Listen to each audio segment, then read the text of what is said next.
Hi everyone, welcome back to our channel. दोस्तों, आज बात करते हैं कि स्टॉक वर्सेस लाइफ इंश्योरेंस।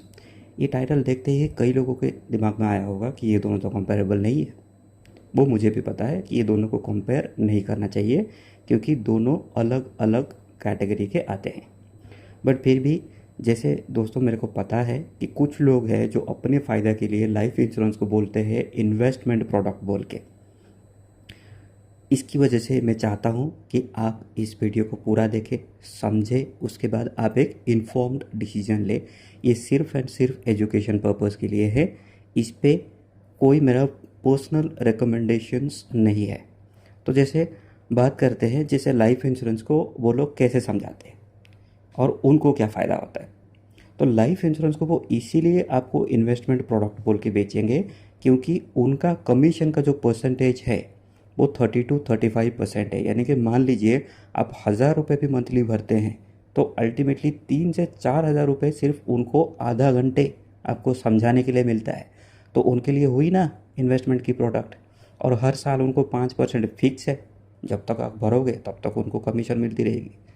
तो क्या लगता है आपको कि क्यों नहीं वो समझाएंगे कि आप मान लो हज़ार हज़ार रुपये भरो, आपको 10 साल में आप 1,20,000 भरेंगे तो अल्टीमेटली आपको 2 लाख मिलेगा, 15 साल में वही 4 लाख मिलेगा और 20 साल में 8 लाख मिलेगा।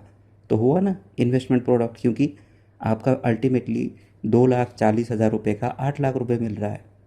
बट दोस्तों, लेट मी टेल यू, ये कुछ फ़ायदे का नहीं है, क्योंकि जब इन्फ्लेशन एडजस्ट हो जाएगा, जो महंगाई एडजस्ट हो गया, तो उस टाइम में अभी जैसे आपका प्राइस का 2 लाख का वैल्यू है, उस टाइम में वो 8 लाख का भी वैल्यू सेम ही होगा, क्योंकि चीज़ें भी महंगा हो जाएंगी।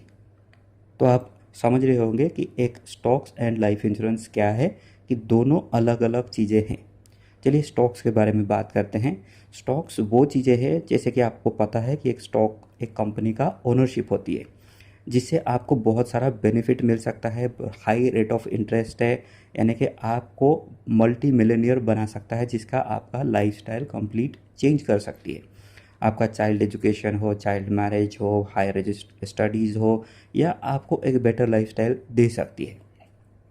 जैसे कि फॉर एग्जांपल कि यहाँ पे दो कंपनीज को मैंने लिया है, जो कि सेम लाइफ इंश्योरेंस कंपनी का स्टॉक है। लाइफ इंश्योरेंस आप निकालने की जगह आप लाइफ इंश्योरेंस कंपनी खरीद लेते तो क्या होता। तो जैसे आप देख सकते हैं दोस्तों, SBI लाइफ इंश्योरेंस जो कि ओपन हुआ था 683 में, फ़िलहाल उसका प्राइस है 1134। यानी कि ये 17 से 21 बेरली एक 4 साल के अंदर ही आपको डबल होता हुआ दिखेगा। तो सोचिए, यदि 4 साल पहले आपने इस पे इन्वेस्ट किया होता तो आपको डबल मिले होते, और 20 साल में यही चीज़ आपको जो हज़ार हज़ार रुपये भी भरेंगे तो अल्टीमेटली आपको बहुत कुछ फ़ायदा दे सकता है।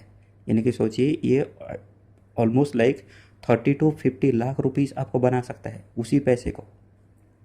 दूसरा जो है वो है, आप देख सकते हो, HDFC लाइफ इंश्योरेंस, जो कि ओपन हुआ 320 में और आज का प्राइस है 669। टाइम फ्रेम वही है कि 3 से 4 साल के अंदर। तो इस पे भी आपको बहुत अच्छा मिल सकता है। जैसे आप देख सकते हैं कि स्टॉक आप लेते हैं तो पावर ऑफ कंपाउंडिंग की वजह से आपका पैसा बहुत ऊपर हो सकता है। यानी कि 20 to 30% की कंपाउंडिंग में आपको पैसे मिल सकती है। साथ ही साथ आप जब तक होल्ड करोगे हर साल आपको डिविडेंड मिलती रहेगी।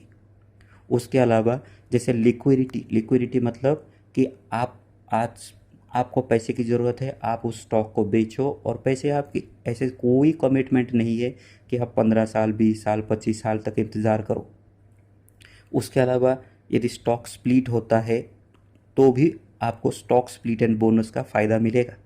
एंड आपका रिटायरमेंट के टाइम पे आपको सोचिए इतनी बड़ी अमाउंट होगी जो कि इन्फ्लेशन को बीट करके पैसे मिलेंगे। तो अल्टीमेटली आपका लाइफ में आपको टेंशन लेने की ज़रूरत नहीं है कि 60 साल के बाद भी मुझे काम करना है कि नहीं करना है। आप आराम से आपकी ज़िंदगी काट सकते हैं। इसके लोन चाहिए तो वो भी मिल जाएगा। तो हुआ ना इस पे फ़ायदे के बाद कि स्टॉक एक प्रॉपर इन्वेस्टमेंट ऑप्शन है। चलिए बात करते हैं अब इंश्योरेंस प्रोडक्ट है।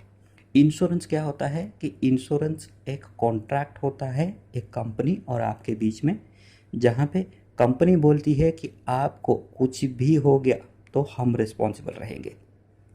यानी कि सोचिए, आपका किसी भी हाल पे डेथ हो गया, ये हो गया, तो आपका फैमिली को कोई दिक्कत नहीं होगी। तो ये हो गया इंश्योरेंस। अब किसको लेनी चाहिए? उस आदमी को लेना चाहिए जो सिंगल अर्नर उस फैमिली का हो, जो अकेला कमाता हो और उसको कुछ हो गया तो उसका फैमिली को बहुत सारा फाइनेंशियल प्रेशर आ जाएंगे, तो उसको लेना चाहिए।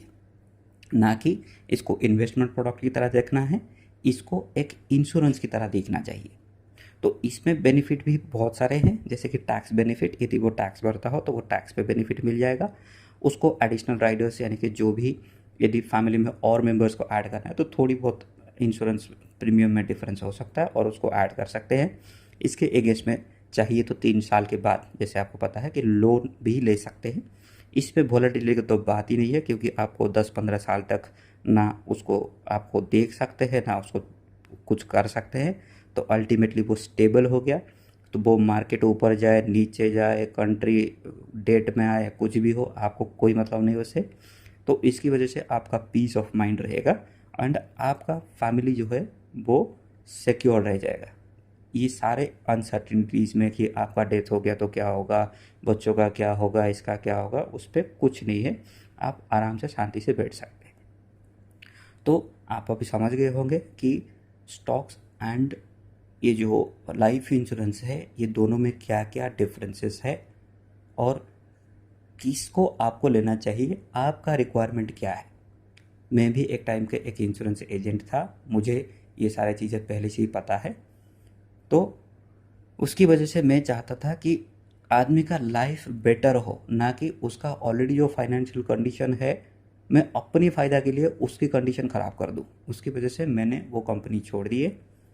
फ़िलहाल मैं आपको सिर्फ एक एजुकेशन पर्पज़ के हिसाब से बता रहा हूँ, बाकी आपके ऊपर है। ऐसे वीडियोस आप देखने के लिए इस चैनल को सब्सक्राइब कीजिए, शेयर कीजिए आपके दोस्तों के साथ। Thank you.